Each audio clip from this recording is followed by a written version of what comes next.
రేపే ముక్కోటి ఏకాదశి అండి, అనగా వైకుంఠ ఏకాదశి అని కూడా అంటారు.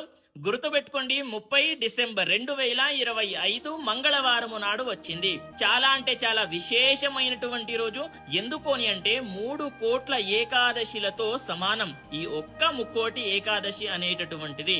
అయితే ఆ రోజున మీరు ఏం చేస్తారు అని అంటే, చిన్న నుండి పెద్దవాళ్ల దాకా ప్రతి ఒక్కరు కూడా బ్రహ్మ ముహూర్తంలో లేవండి. సూర్యుడు ఉదయించక ముందే లేచి తల స్నానము చెయ్యండి. మీకు చలి పెడుతుందని చెప్పేసి అలానే పడుకోకండి. లేచి తల స్నానము చేసి సూర్య నమస్కారం చేసుకున్న తర్వాత ఆ రోజంతా కూడా ఉపవాసం ఉండండి.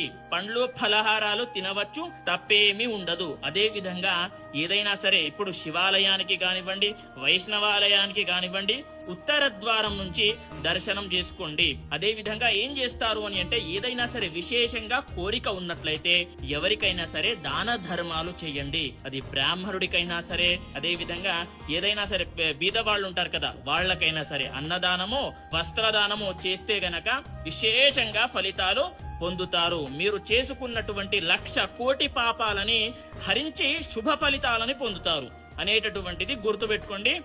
చివరికి ఉపవాసం ఎప్పుడు వదలాలి అని అంటే, మరుసటి రోజు ద్వాదశి నాడు వదలాలి అనేటటువంటిది అందరికీ షేర్ చేయండి. స్వస్తి, సర్వే జనాః సుఖినో భవంతు.